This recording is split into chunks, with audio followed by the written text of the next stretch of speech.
Okay, so this is the second part ng ating CRUD application.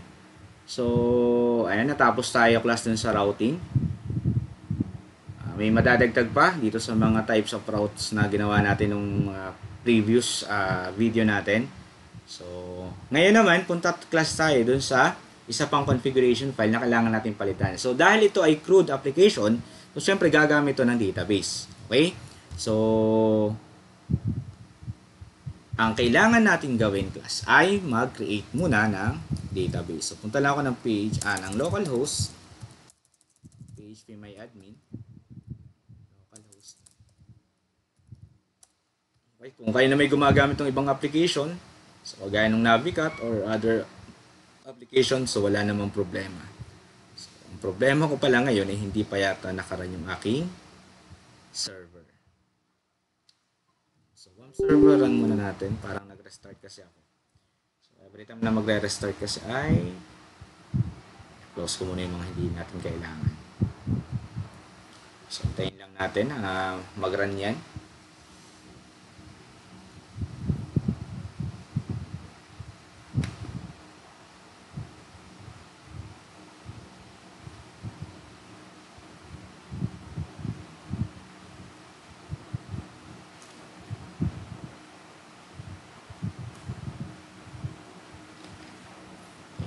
Mag-green.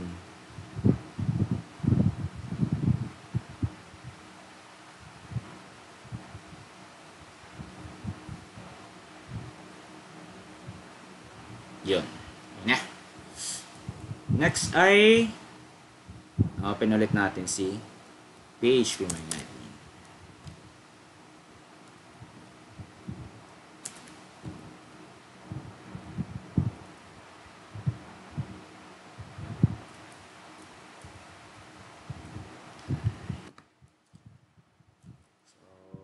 Wala naman ng password dito. Enter lang natin.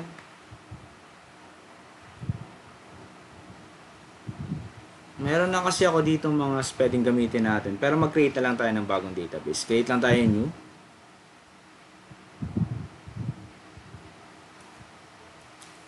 Nagbabagal ang aking server.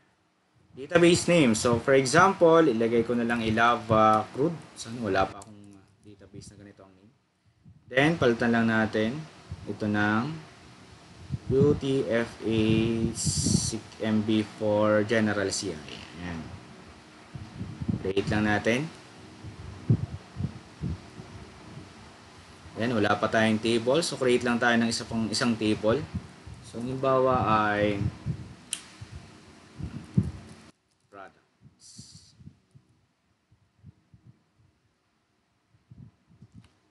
ID, ang gawin ko dito ay auto increment na lang. Product name. Varchar na lang. So, sagat na natin yung 255.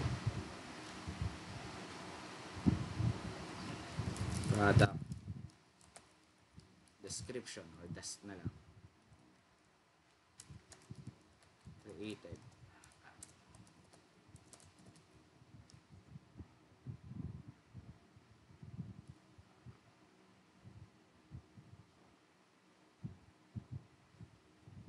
Text na lang. Created at natin na pwede namang date na lang or date time. Date na lang.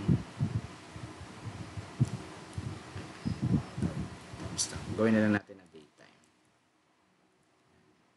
Current timestamp ang default. Then ito ay gawin natin InnoDB. Okay na yan kasi napalitan na rin natin yung collision yan kanina. Then save na lang natin.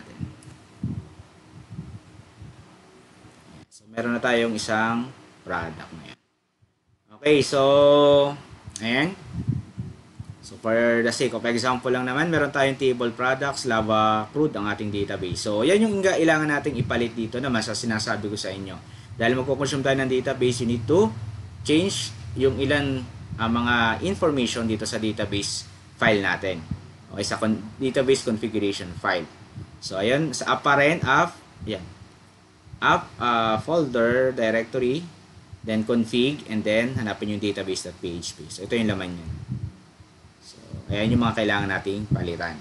So, by default, yung main key, okay, yung ating kailangan kay database. Pwede kayo mag-create kasi dito ng maraming instance ng database. So, dahil hindi naman natin kailangan ngayon, ay ito na lang muna. Then, lagay nyo lang dito may SQL. Sa hostname, may localhost. Usually kasi localhost lang naman talaga. Localhost yung default na ginagamit natin. Pero nakadepende yung hostname. Lalo na kung kayo ay naka-online na or sabihin natin naka-live na. So minsan may mga server na may kanya-kanyang hostname per account. Then yung port natin, saan ba makikita yung port? So by default naman kasi ang port yan ay 3306. Ayan. Makikita nyo yun dun sa port na yan. Ayan. Okay. So 3306. Username natin is kung ano yung username ng ating database nung MySQL natin. Password ko empty, kaya wala akong lalagay dyan. Database ay Lava Crude. Character set, pwede nyo gamitin yung TF8 MB4. Ayan, or UTF-8, wala namang problema doon. DB prefix, hindi nyo naman kailangan pa to. So, pero pwede kasi kayo maglagay ng prefix sa mga table names niyo for additional security measures natin. So, save nyo lang yung class. Okay, pag na-save nyo na yan, ay balik tayo dito sa ating ayan. Reload lang natin kung walang nagiging error. Ay, sorry, hindi pa pala natin na-i-on yung database. Okay, so ayan. So, para ma-call naman class or makapag-query tayo or sabihin natin makatawag tayo ng instance ng database class natin kasi meron nang built-in to na database connection. Kapag nag-supply kayo dito, may makikreate kayong connections or may connection string na isusupplyan ito. Then, from that, para ma-access nyo yun, kailangan nyo mag-instantiate ng class, yung database class natin. Nandun yung sa loob ng scheme folder, pero hindi ko na i-discuss dito. So, para magamit class yung database, ang pinakamadali nyo pwedeng gawin ay pumunta kayo kay autoload. So, dito kasi sa class, dito sa ating file na autoload, lahat ng gusto nyo i-autoload ng mga files, pwede nyo ilagay dito. Ano ba yung mga pwede natin i-autoload? Or ano ba yung autoload? Ibig sabihin class, pag nirun nyo yung application niyo, automatic na irara niya yung mga files na to. Helper, models, libraries, configuration files. Ibig sabihin, yung mga files na yan ay, yung ilalagay yung files dito, automatic magraran. Bawa, mga libraries, automatic mag-i-instantiate yon. Okay, kung mga class yung libraries ninyo. Helpers, automatic din mag-i-include yung mga files kung nasan yung helper functions nyo. Ganon din sa models. Kung meron kayong mga models na gusto nyo naka-autorun, so wala naman kayong mga, ilalagay nyo lang din dito yon. So may mga pagkakataon kasi na halimbawa yung user model gamitin nyo. Gusto nyo i-autorun para hindi nyo na i-call sa constructor or sa bawat method, so pwede nyo ilagay nyo dyan. Then ganun din sa configuration file. Ngayon, ang pinag-uusapan natin yung database. Saan yun kasama dito? So yung database class ay kasama dito kay libraries. So para mag-autorun yung database natin, lagay nyo lang class dito as element. Okay, array kasi to, element ng array, yung mga classes natin. So, ilagay nyo lang class yung database at automatic, pag nara natin yung program, maglo-load na yung database natin. So, yan. Pag wala kang naging problema, for example, in-access nyo yung mga routes natin dito, kaya naging problema, ibig sabihin, goods naman, walang naging problema dun sa connection nyo sa database. Kasi running na yan, nag-instantiate siya ng class database, walang naging problema, so goods yan. So, try natin maliin. Halimbawa, maglagay tayo ng X dito sa password. Maliin lang natin yung nasa configuration. Ayan. So, magkakaroon kayo ng error. Ito nga pala yung itsura ng error file natin or error view file natin. So, nandito yung error message. Okay, so ang file, sa ang line number. Makikita nyo rin naman dito kung saan line number yung error at saang file. Okay? So, pag dito class, pag database, hindi nyo masyadong makikita, yung saang mismong file ang galing yung error. Kundi doon sa database, lagi yan. Okay, so, hindi ko pa masyadong nai-improve. Wala na yung mga error sa database. So, talagang kailangan i-familiar din kayo talaga sa mga sa database queries and errors na pwede or exemptions na pwede nyong may encounter. So, ibalik natin sa tama. Pinakita ko lang para baka kasi may maka-encounter ng ganyang error. Ayan. Nalabas naman dyan kung ano yung error. So, alam nyo nang gagawin. May mali kayo dun sa configuration. So, after na okay na yung configuration natin. So, yun. Pwede na tayo class magsimula. Okay, so simula pa rin, pero nasa na tayo sa ikatlong part na. So ngayon class, ang gawin natin, so close natin itong mga ibang windows natin. Dito maglagay muna tayo ng isang file. Para ang unahin nating class sa CRUD ay hindi create. unahin na muna natin yung retrieve kasi yun yung pinaka madali. Okay? So, maglagay lang tayo dahil auto increment yung ID. Hindi na natin kailangan lagyan yan. Halimbawa ay shampoo. Shampoo. Product description, mabango. Ayun na lang para hindi na masyadong then go lang natin dahil yung created at naka-current timestamp naman yan. Kaya automatic magka-create yan. Okay, so browse natin. Meron na tayong isang laman. Dagdag pa tayo ng isa pa. Sabon. Yan lang natin dito ay mabula. Then, save. Meron na tayo ngayong dalawang rows. So, ngayon, ang gagawin natin, i-retrieve natin yan. So, paano natin yung class gagawin? So, dito ka sa documentation, nandito yon sa baba, yung database reference. Nandito class yung ginawa natin kanina. And nandito class yung mga kung paano mag-connect sa database. Ito naman class, yung this call database, pwede nyo itong gawin kapag hindi kayo nag-autoload. Ibig sabihin, sa bawat method, pwede kayo mag-open ng database instance or mag-create. Pero class, dahil nga nag-autoload na tayo, hindi na natin ito kailangan gawin ng isa-isa. Pwede class kasi itong tawagin sa bawat method. O halimbawa, saan ba pwede tawagin? Pwede kayo magtawag dito sa loob ng mga methods na yan. Or pwede rin naman sa loob ng constructor. Okay? So para, kung sa constructor, di ba alam naman ninyo yung pinagkaiba ng variable na may local scope at global scope. Pag nasa labas, may global. Pag nasa loob dito, may local. Ibig sabihin, kung dito tayo nag-instantiate or nag-this call database, kagaya nito, doon lang siya ma-access. Hindi siya pwedeng ma-access kay index. Okay, kung gusto niyo ma-access sa buong welcome, gusto niyo ma-access siya dito sa buong welcome page, sa welcome controller rather. Okay? So, pwede kayong gumawa class ng tinatawag natin na constructor. Ma-access niyo na yun dito. Okay, so paano gagawin? Public function construct. Okay? So, check niyo na lang dun sa sa documentation yung iba.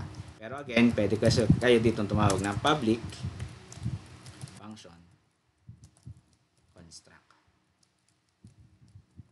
Kung ayaw nyo class na naka-autoload. Siyempre, kung nag-construct ka dito, tatawagan nyo yung constructor ng controller nito. Okay, dahil ito ay in-extend natin, inheritance, so kailangan natin tawagin, ito kasi meron tong sariling constructor, so kailangan natin tawagin din yun dito. Para matawag naman yun, parent, tapos construct. Then dito na class, pwede na kayo magtawag ng iba pa. This call database. Okay? So, pwede yan. So, ma-access mo na dito class yung database property natin or database class natin.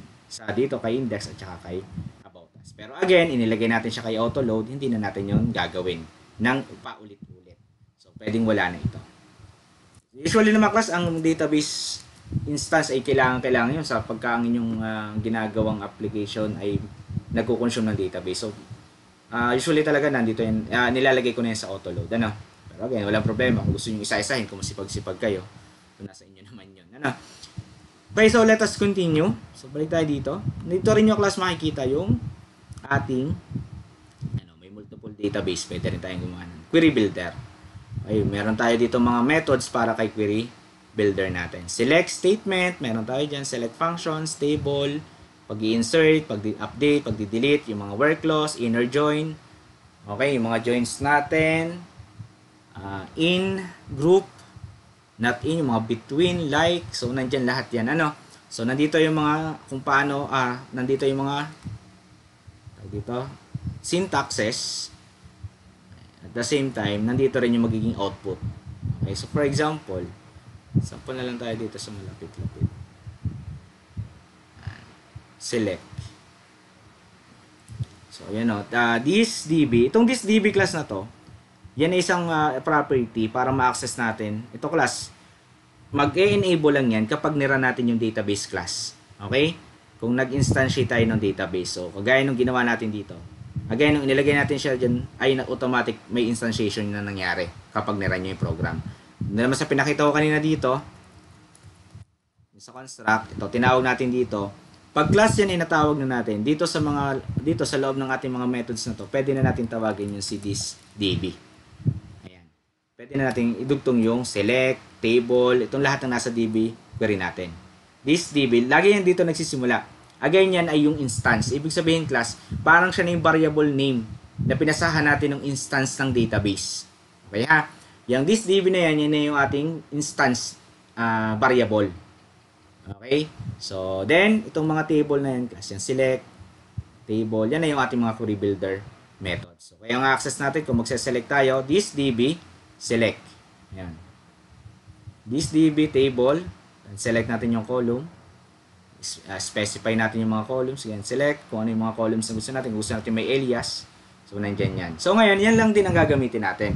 Pero, class, kung hindi pasok dito, class, sa mga, wala dito sa mga nabanggit na sa query builders natin, pwede kayong gumamit, class, ng raw. Dito, class, pwede kayong maglagay ng yung default statement, SQL statement. Okay? So, pwede kayong gumamit itong positional placeholder. Pwede rin kayong gumamit, class, nung ito, name placeholder. And yung sa row method, ang first parameter natin yung ating statement. Kung may where clause yan or mayroon kayong mga parameters na ipapasa, pwedeng question mark or name parameters or yung positional or name parameters. Then, ang pangalawang parameter yan, i-array. So, yung array na yun, class, yan yung magiging value nito, mga to. Kung ilan yung question mark na yan, yun din yung magiging number nito. At kung positional lang ginamit nyo, dapat sunod-sunod yung paglalagay nyo ng value dito. Halimbawa, itong 1 para dito sa unang question mark. Kung mayroon ka pa kayo ditong question mark na kasunod, di comma, another value. Kaya positional, kung ano yung pagkakaposition ng question mark, ganun din ang pagkakaposition dapat dito ng isusupply ninyo. Mas madali kasi to. ID, then, ayan, gagawin nyo lang, yung ID daw na to, ang magiging value daw ng ID na to, na name placeholder natin is 1. So, dito class, kahit magkabali-balentong yan, basta tama class yung ating key. So, ito yung diniscuss ko sa inyo dati, yung associative array na tinatawag. Okay? So, mas madali yan. Again, kung hindi papasok, may mga statements kayo na hindi pasok or wala dun sa ating query builders, query builder methods, so pwede nyo gamitin si select. Itong select class, ang magiging output nito, itong hanggang dito, ito class ay ano na, yung mga fetch all na yan, yan na yung pwede nyong idugtong after nung ma-execute. Ito kasi i-execute niya yung statement na to. Kung halimbawa after ma-execute, gusto nyo i-fetch yung record, so dadugtungan nyo lang nito ang mga to. Fetch all, yan ay mga nasa PDO na. PDO methods na to. Itong after nito class, yan, yung idudugtong pa natin dito, yan ay PDO functions na hindi na yan functions dito kay dito. Hindi na functions si Lava. So, ang kay Lava lang dito, kay Lava lang hanggang ma-execute. So, kung yan ay CRUD, kung yan ay CUD, create, update, delete, hanggang dito okay na yon, mag-execute na yon. Pero kung after mag-execute ng statement, gusto nyo pang mag-fetch ng record, magbilang ng row, so tingnan nyo na lang yung documentation ng PDO kung ano pa yung mga methods available sa kanya. So, dito class, ayan.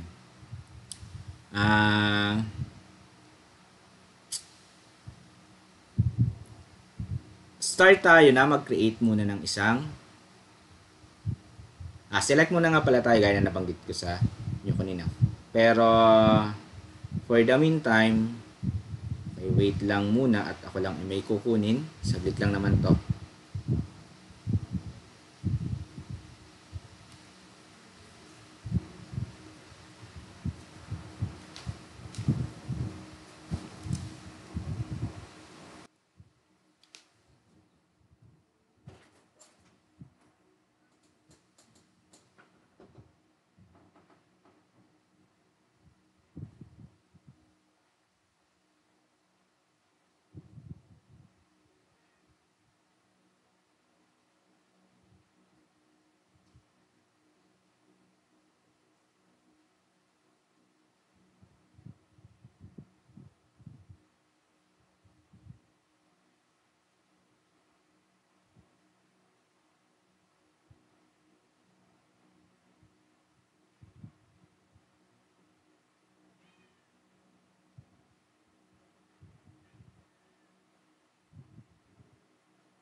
Okay.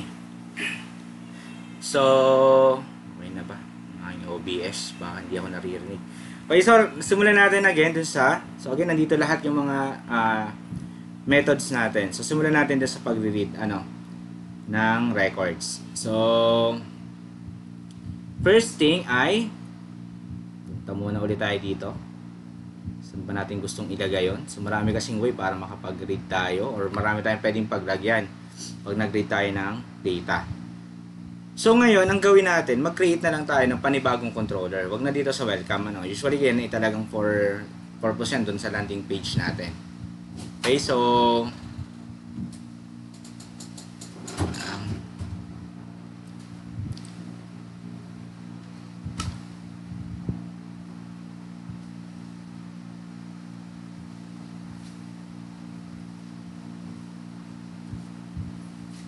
wait lang at ako ay yan. Okay. Tao sa likod. Okay, so, and create na lang tayo ng bago. So, close na lang natin si controller natin. Sige na muna natin to.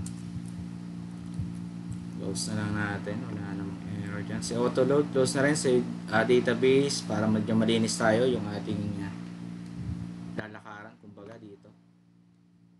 So, okay nga pala. Yun, namuntik ako na malimutan. Diba nung nag-access tayo kanina, for example, yung ating page na ginawa, yung About Us, na-access natin siya ng walang problema. Pero class, pag yan ay naka-live na kayo, okay? At hindi nyo nilagyan, inactivate yung htaccess dun sa ating index, dun sa ating file, dito sa ating mismo, yan, yun dito, hindi yan ma-access directly. Kasi sabi ko nga sa inyo, nga pala, hindi ko na malimutan, yan ay dumadaan kay, lahat ng request natin ay dumadaan kay index page. So dito class, para ma-access talaga yan, ang ating dinadaanan dyan or ina-access talaga natin ay itong page na to or yung link na yan. Localhost port 80 index.php/about us. Yan talaga yung ina-access natin na page. Sorry, hindi ko na banggit kanina. Yun nga pala yung dapat sasabihin ko pa. Hirap talaga pagka on the spot ang paggagawa ng video. Hindi ko nakapaglagay ng parang itinerary kung saan ang i-discuss ko. Okay, so basta yan, again, tandaan nyo, kailangan, yan ay talagang yan, dyan dumadaan sa index file na yan. So tingnan natin class kay index.php/contact us. So yun na, ma-access natin yan. Pero again, kung nasa live tayo, hindi yan gagana. Pero paano ba, ano ba yung dapat pa natin gawin? So para maalis natin yung index.php na yan doon sa URL, okay? At ma-access natin siya ng directly port 80 or example.com/contact-us ng ganyan lang. Okay, ang ating gagawin class ay pupunta tayo dito kay example, htaccess.example, i-rename natin siya ng .htaccess. Kaya yung htaccess.example gagawin natin .htaccess. Okay? Pag na-rename na natin yung class, ma-activate na ito. Okay, ibig sabihin daw, lahat ng request natin ay dadaan kay index kahit hindi natin isama doon sa URL.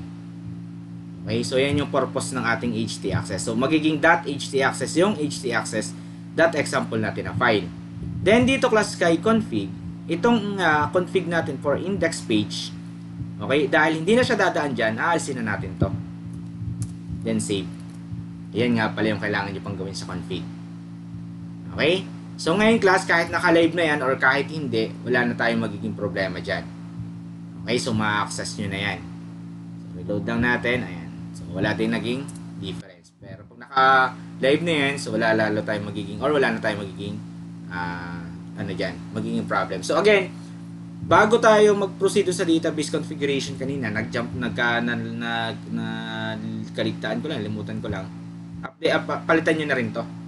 So, sir, bakit ba hindi nyo ginawang default? Kasi may mga server na hindi activated by default or hindi inaalaw yung htaccess. May mga ganong servers dati okay, na hindi allow na gumamit ka ng htaccess file. Okay, so ngayon naman halos lahat ay inaalaw na. So, hindi ko pa rin lang in-update ng ganon para in case nga na may mga servers na ang install nyo hindi available yan. Okay, yung model rewriting. So, magagana pa rin si Lavalas.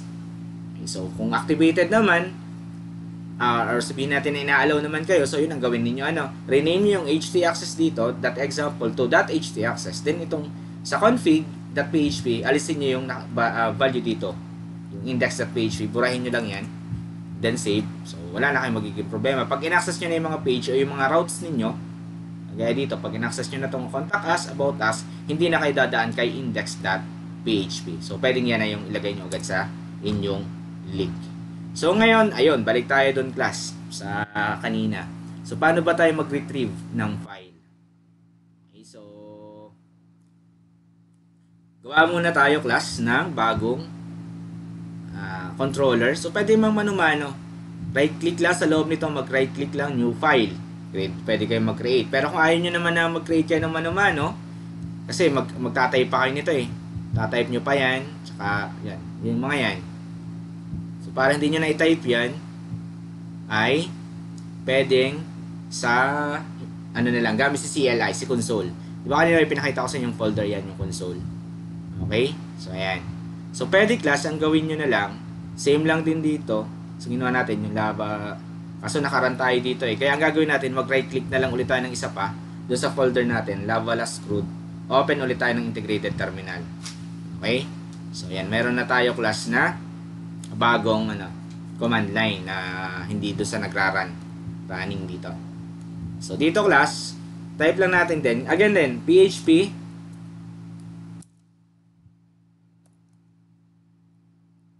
console CLI.php.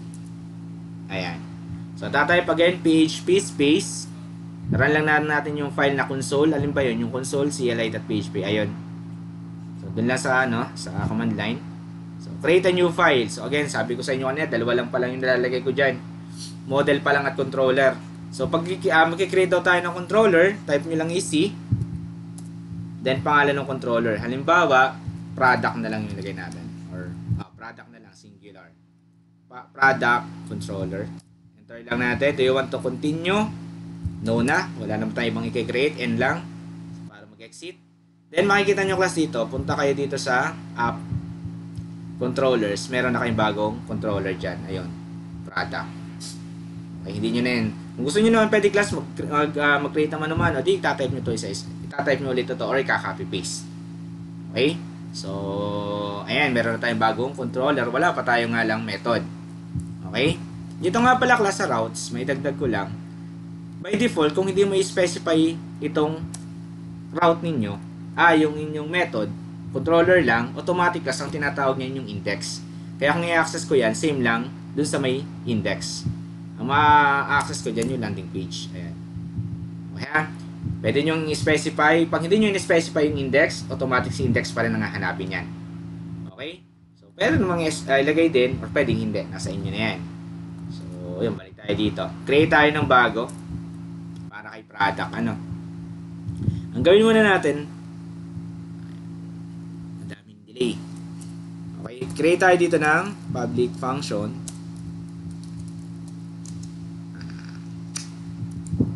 read na lang para sa CRUD so magre-read daw tayo ng file. So pwede class ang gawin natin, dito na tayo mag-query, dito natin ilagay. Pero di ba may sabi ako sa inyo, meron tayong model na doon tayo maglagay ng ating lahat na may kinalaman sa data presentation. Okay? Para ba mahiwalay talaga natin yung business logic dun sa data presentation. So dito class, ibig sabihin, yung mga galing sa request, pwedeng dito class, i-filter ninyo, sanitize nyo muna. Bago nyo direktang ipasok, gamitin sa query sa database. Diba laging sinasabi ko din sa inyo, kahit sino man siguro nagtuturo sa inyo na magde-develop ng application, lagi nyo isa-sanitize yung user inputs bago natin ipasok sa ating database. Bago ipasok, bago ilabas from the database. So ngayon ipapasok natin, ilalabas pala natin. Okay? So, bago ilabas, pwedeng dito rin, kukuha tayo kay database ng data, then bago natin ilabas from the model, okay? Bago natin ilabas dito sa controller, tawagin kay controller, ay sanitize din muna natin. So, nasa read muna tayo. Ang gawin natin class, para meron tayo, di ba, may controller tayo para kay product. So, maglagay na rin tayo ng isang controller, ng isang model pala rather, para kay product. Para lahat ng queries natin, patungkol kay product, ay doon natin ilalagay. doon tayo maglalagay din ng another, parang create, read, update, delete. Pure SQL statements. Pero dito class, sa product natin na controller, meron din tayong ganyan. Okay, create, read, update, at saka delete. Pero again, pwede nyo yung gawin lahat dito. Pero hindi ko nga in-advise para meron kayong separation of codes. Yung kasi yung purpose ng MVC. Okay, meron lang class kayong ibang frameworks na magagamit na meron na tinatawag na ORM. Yung nasa model ninyo ay buo na. Mas madali na yung CRUD. Yung CRUD doon hindi na talaga hindi namin na mano-mano. Pero again, the purpose of this is para alam nyo rin kung paano muna nangyari. Kasi may mga framework na puro CLI. So, hindi nyo alam yung basic, hindi nyo rin ma-update, hindi nyo rin ma-edit yung ipinroduce ng CLI. So, ngayon, ayun, manu-manuhin natin yan, class, yung CRUD natin. Kapag alam nyo kasi ito, nakabisado ninyo, madali na sa inyo yung ibang frameworks na aaralin nyo. So, dito class, mag-create na rin muna ako. Dapat pala, hindi ko na PHP ulit, console, create muna tayo ng model, M. Ano pangalan ng model? Product na lang din. Enter. No. Then, punta kayo yung model, may makikita ka dyan, product model. Class, tingnan nyo, nung ako'y nag-type ng model name, tinype ko lang i-product. Pero dito class, automatic nagkaroon ng underscore model. Okay, pagka kayo magmamano-mano at nag-create kayo ng model, lalagyan nyo class ng yung pangalan mismo ng model underscore model. Bawa ay user underscore model, product underscore model. Huwag nyo kakalimutan yan.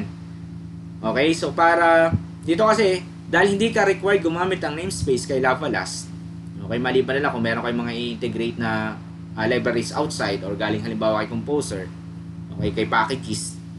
Okay, dito kasi magbabanggaan nyo parehas ang magkakaparehas ang class name. Alam nyo naman yun siguro kung wala kayong namespace. So again, hindi nga required dito si namespace, kaya kailangan nyo na magkaroon ng variation doon sa mga pangalan ng classes ninyo. So dito class, mina-create na tayong model. So yan din yung pangalan dito, class model. Mapapansin nyo class, kung anong pangalan ng file ninyo, yun din yung pangalan ng class nyo. Yan yung sinusunod na pattern dito. Again ha, may pattern tayo dito. Kung anong pangalan ng class, yan din yung pangalan dapat. Yung pangalan ng file, yan din yung pangalan ng class. Ganon din yan class sa controller. Product.php dito, product. Kung ano yung pangalan ng controller, ito yung pangalan ng file. Huwag nyo yung kakalimutan. So, meron na tayong model at saka controller. So, yun yung nasa kanya-kanyang respective directories. Then, next is, type lang natin, or create lang tayo dito ng function din for read. Type po error pa. Function. Meron tayong function read, meron tayong method read kay model, meron din tayo kay product. Okay? So, ngayon, syempre unahin na natin yung sa model, mag-query na tayo. So, paano ba tayo mag-query dito? So, dahil naka-auto-run na naman yung database natin, wala na tayong gagawin dyan, pwede na natin class gamitin si thisDB. Automatic na yung class pag na-auto-run natin yan. Kung hindi naman, ay kailangan natin tawagin dito yung this call database kung hindi pa naka-auto-run. Okay? So, for example, gagamitin ko lang siya dito, this call database. Kung halimbawa, class, hindi ko siya in-auto-run. Halimbawa, wala yan dito. Ay auto-run. So, kung mamanumanuhin ko daw, so, wala akong itong tawagin. Sa bawat method, tatawagin ko to para magamit ko itong thisDB. Matawag ko yung instance ng database. This is the instance variable of the database. Again and again. Kung halimbawa naman, para magamit ko siya, halimbawa marami akong function dito. Siyempre, maglalagay pa ako dito ng function create. Siyempre, gagamitin ko rin siya dito. Yung thisDB na yan. So, mangyayari class, kailangan kong i-copy-paste ulit dito. Itong instance. So, kung ayaw nyo mang gawin yan, pwede kayong gumamit class or pwede nyo tawagin yan na dito. This sa constructor. Yan. Siyempre, kung may parent yun, tawagin na rin natin yung parent construct. Yan. Then, dito na lang natin siya ilalagay. Ganon din class yan sa pagtawag ng mga helper. Yung kaninang pinakita ko dun sa ating welcome dito. Ito kasi mga model, pwede natin i-autoload. Yung library, pwedeng i-autoload. Yung helper, pwedeng i-autoload. So, ganun din. Pwede rin natin yung i-autoload. Pwede rin namang ilagay natin sa constructor, kagaya nito. Okay? Dito din, kagaya dyan. This call, library for example. Or pwede sa loob ng bawat isang method. Pwede yon. Okay, pero again, kung lagi nyo naman ginagamit, don't need to create a constructor, hindi nyo din kailangan tawagin sa bawat method, hindi nyo na rin yung kailangan gawin.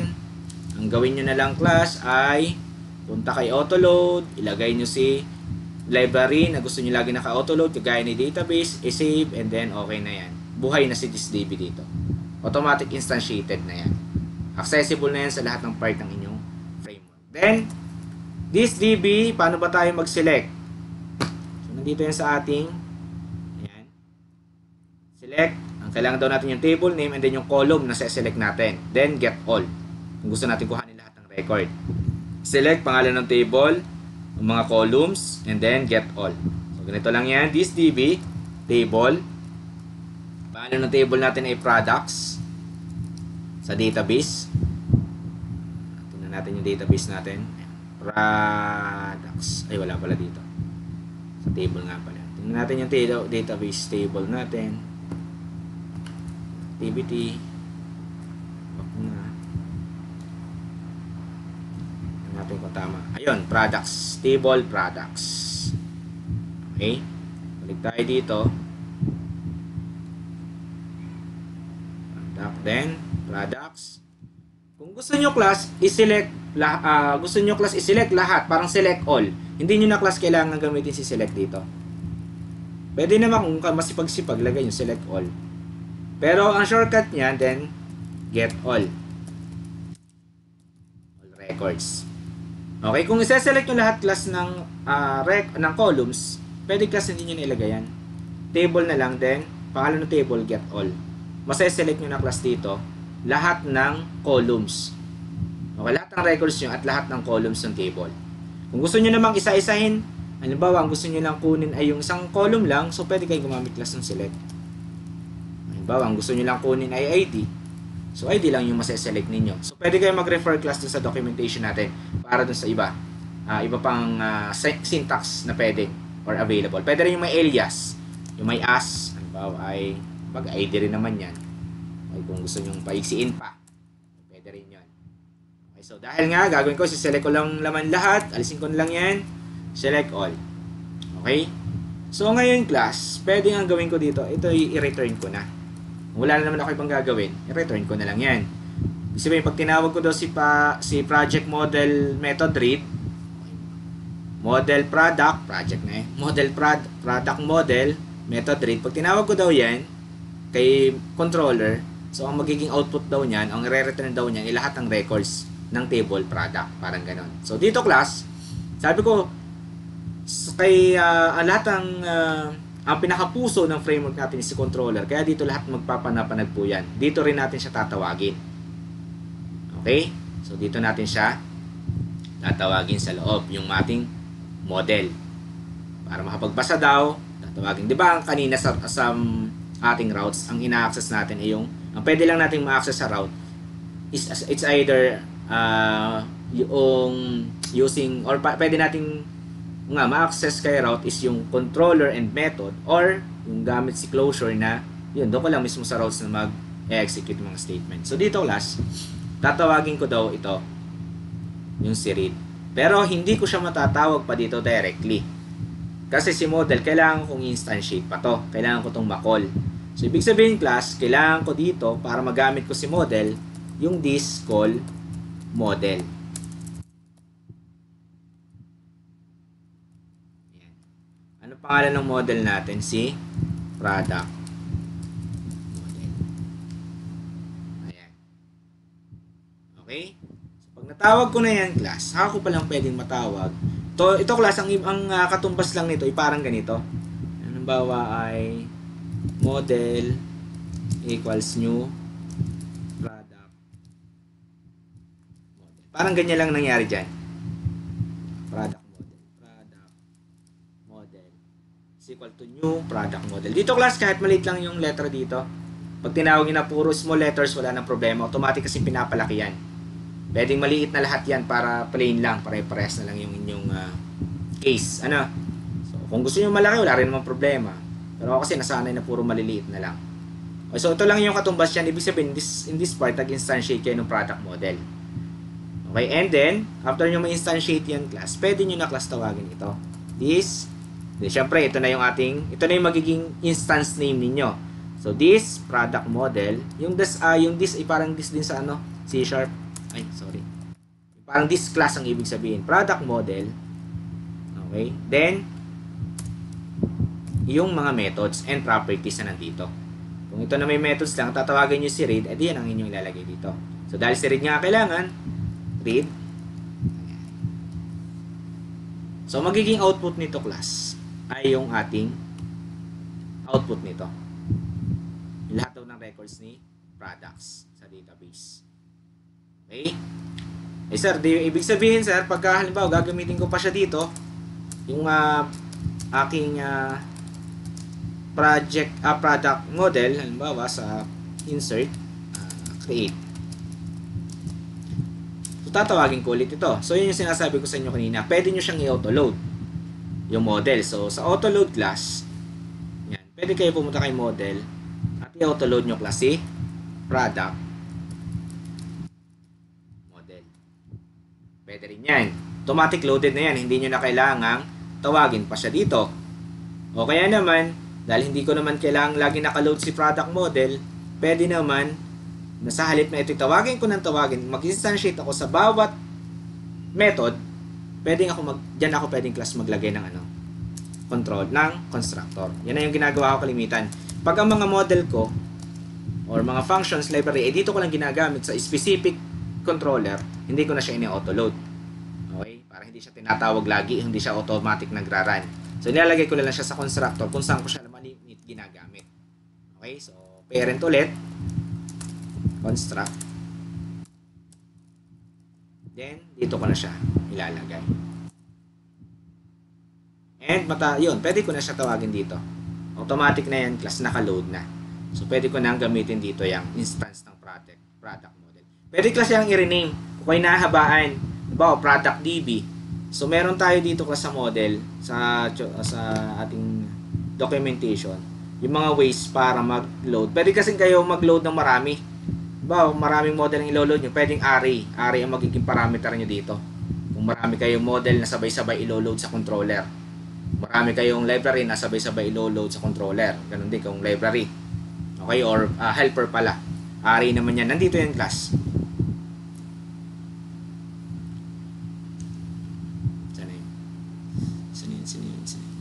And anatomy of model. Ito yung ating ginawa kanina. Model name. Pwede rin class na naka-folder ang mga models ninyo. Wala tayong problema doon. Pwede kayo mag-create ng folder sa loob ng model. Then sa loob ng bawat folder, pwede kayo maglagay doon ng mga models ninyo. Okay? Class sa model lang, hindi ko na rin nilalagay dyan yung .php. Automatic na yan si Lavalas ang maglalagay niyan.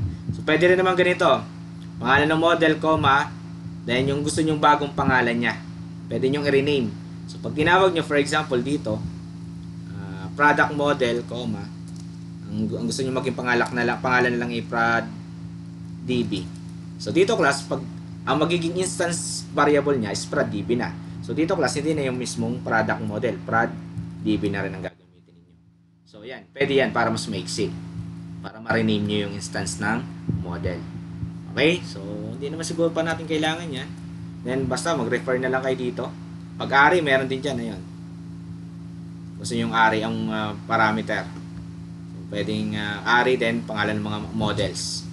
Okay, kung gusto niyo naman ipapangalanan nyo ng bago, yung bawat model na naka-array, so pwede rin yan. Dito, load multiple models. Pwede yan. Okay, so, ayan. So, again, dito class, read.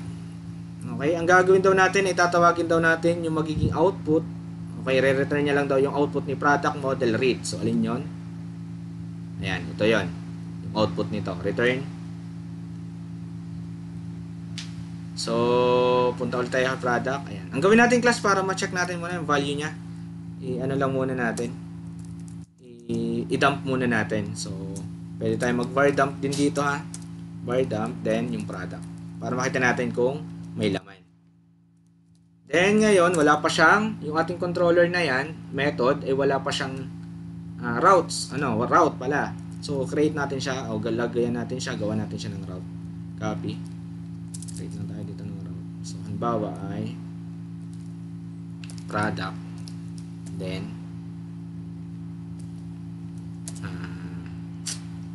product read. Okay, so ano ba, read na lang natin yung product or product display. Ang bahalang pangalan nyo. Then dito class, palitan lang natin yung ating product na controller, then read ang method. So pag in-access daw natin yung product display, ang ma-access daw natin ay yung controller na prod and read na method. So ito yan, idadump lang daw natin yung output natin. So punta tayo dito, check lang natin localhost, meron na pala tayo dito, /product display. Ayan, so mapapansin nyo class, so lahat tayo naging error, lumabas yung mga products. So goods tayo class dun sa reading ng records from the database natin. So yan, size 2, ibig sabihin dalawa yung ating nakuha. So ito yung mga laman.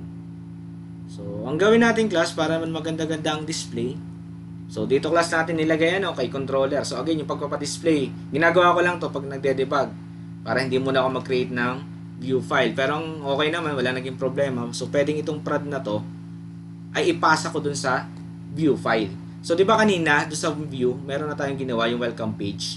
So paano ba magpapasa ng data papunta kay view file? So gawa muna tayo class ng view file. So sa views, create lang tayo ng isang file or gawa tayo ng folder para kay products. Product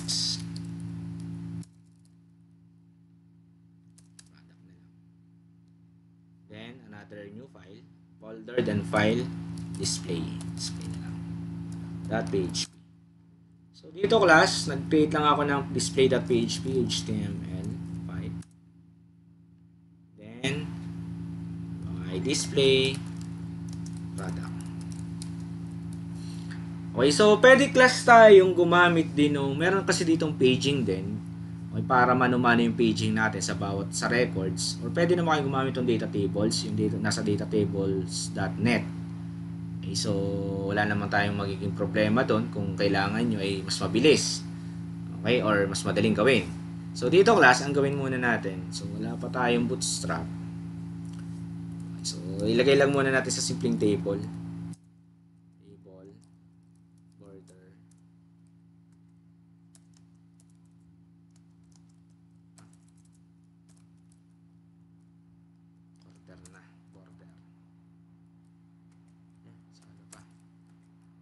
Then tr,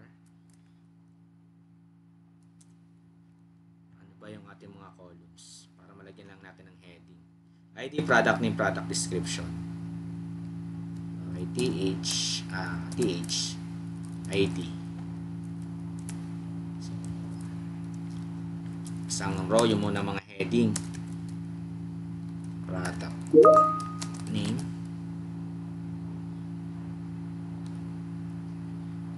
product description, then created that.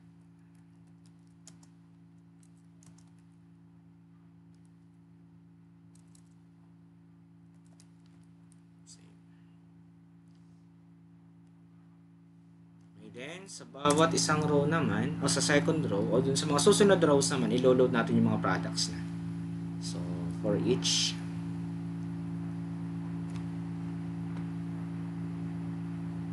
so, yan muna pala.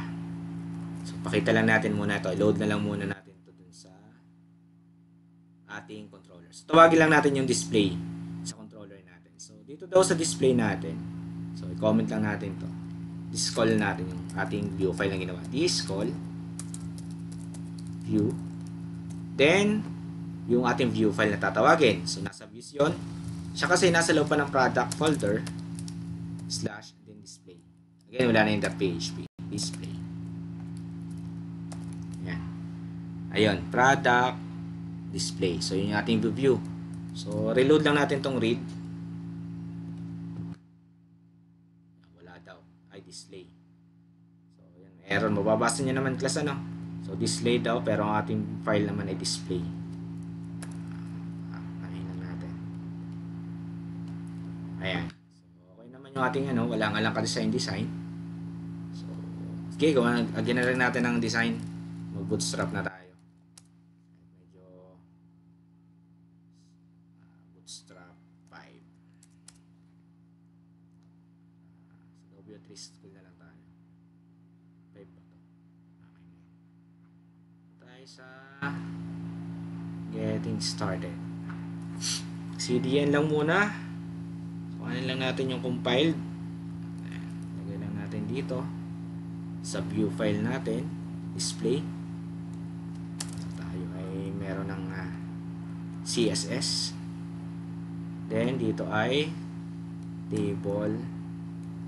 So, itong table natin class. Gawa muna tayo dito ng container. div.class.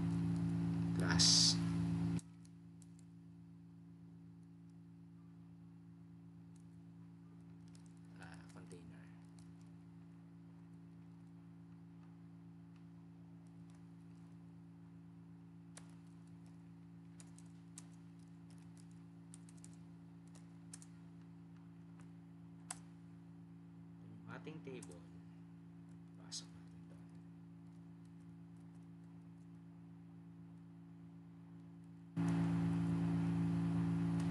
Ay, meron pa palang kulang. Lagay din tayo ng ito pala, MX Auto.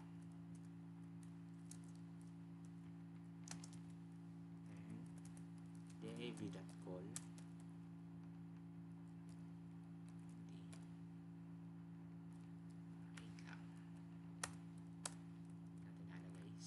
Sana wala yung aking table. Yari. Ano natin yung table na wala.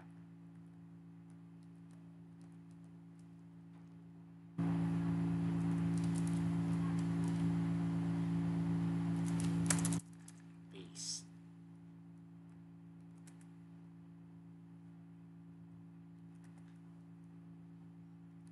Save. Pasin natin ito. Lagyan natin ang class. Table. See? Try natin i-reload kung wala tayong problema. Ito kasi sa bootstrap lang kaya hindi ko na masyadong yan. So wala naman. Gawin natin table, border. Table,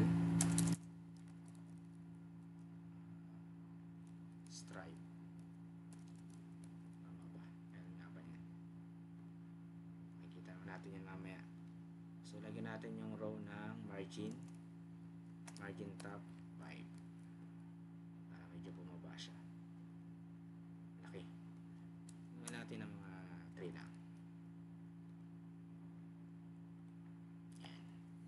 Okay, so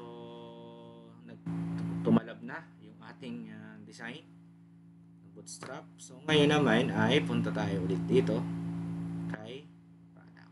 So, dinisplay daw natin. Okay naman ang display. Wala naman tayo naging problema. Ayan. So, ngayon class ay paano naman natin i-display dito sa ating ginawang view file dito yung mga data na galing sa ating model, which is ito, variable na to. Okay, para gawin yung class, pwede namang ipasa natin siya sa isang, so alisin na lang natin to, isang variable din. Okay, so pwedeng dito, ang second parameter kasi nito class ay yung ating data na gustong i-process papunta or dalihin or i-display papunta dun sa ating view file. That is the second parameter, which is optional. Kaya kanina pwedeng wala kasi wala naman tayong pinasan dito, or pwedeng meron. So ngayon ipapasa daw natin ito. Okay, para mas madali, ang gawin lang natin, ilagay natin siya sa isang, gawin na lang natin class. Ilagay natin sa isang variable. And then, yung ito, sa bawat isang data na makukuha natin. For example, may mga pagkakataon kasi marami tayong methods na galing kay model na dadalhin dito. So, sa bawat isang method, sa bawat isang result ng method na yun, pwedeng ilagay na lang natin siya as array key ng isang variable. Para ito class, variable na to, ito na lang yung dadalhin natin doon. Pwede yan. O yan yung pinakamadali.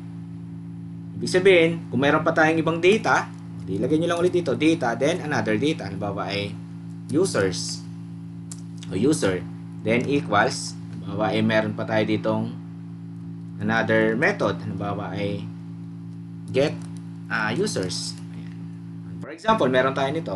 For example lang dahil wala naman talaga. So, ito rin lang ang dadahin natin doon.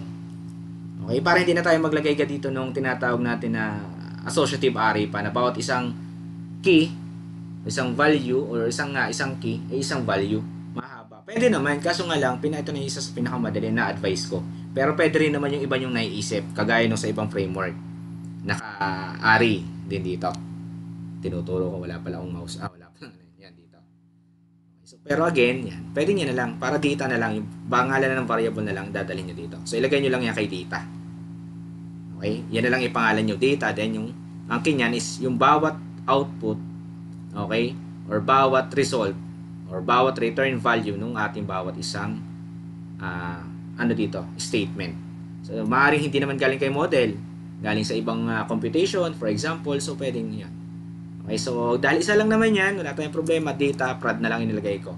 Tandaan nyo lang class yung pinangalan nyo dito, yung key. Okay, so dito class, save natin. Then, reload lang ulit natin, dahil wala pa naman tayong ginalaw kay display, wala pa talaga malabas dyan.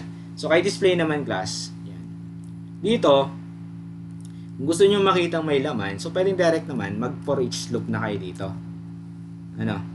So, mag-open kayo ng PHP. Siyempre tag. Then, for each. Dahil array ang magiging output. Di ba kanina output niya, nung nasa product natin is array. Ang output nito class ay array. So, dito class, i-loop natin yung laman yan. Yung mga products natin. For each, ang ilalagay nyo na lang class dito is yung prod as variable. Kung dito class siya ay key, pag tatawagin nyo class ito, tatawagin nyo yung laman nitong prod, variable prod lang ilalagay nyo dito.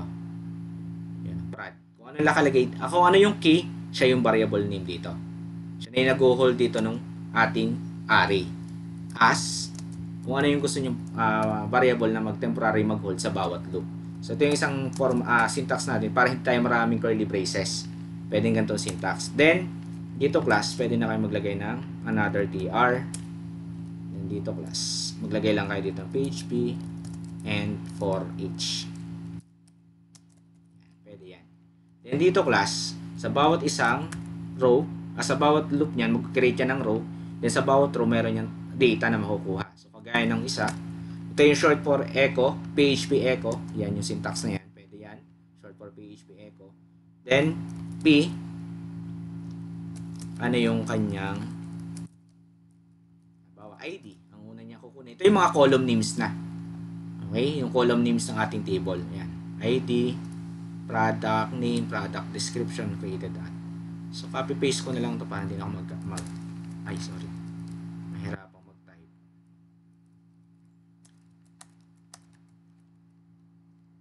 Product name, product desk, created at. See. Reload lang natin. Ayun. So, meron na tayong output. Parang ba't hindi na gumigna? Kailangan. Parang may mali tayo sa tamang border. May mali sa mga class name. Stripe, M3, MX Auto. Naman.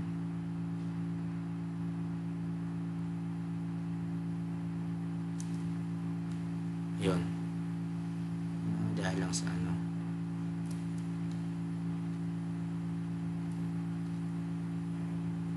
Gitna na siya. Yan yun na. Tayo mabilis. Okay, so ayan. Nakuha na natin yung ating mga records. Okay, so we have the ID, product name, product description, and created at. So, ito yung ating syntax. Ayan. So, iniloop lang natin. So, again, yung prod dito, yan na yung class key dito. So, magdadagdag pa kayo, wala nang problema. Halimbawa, another data. By pangalan ko na lang, halimbawa, name. Then, ang value niya is Lavalas. Halimbawa, ito rin yan. Lavalas. Framework. May papasa pa kayo. Wala tayong babaguhin dito kasi na under data pa rin naman siya. So dito halimbawa, i-display ko lang siya sa taas. Age 1, maliit. Age 4, echo. Nababa ay echo. Wala na palang echo yan. So yung direct na. Name pala. So ano yung key? Name nga ba? Ayun, name nga. So variable name. So dapat ang output nito ay Lavalas framework. Framework na. Framework.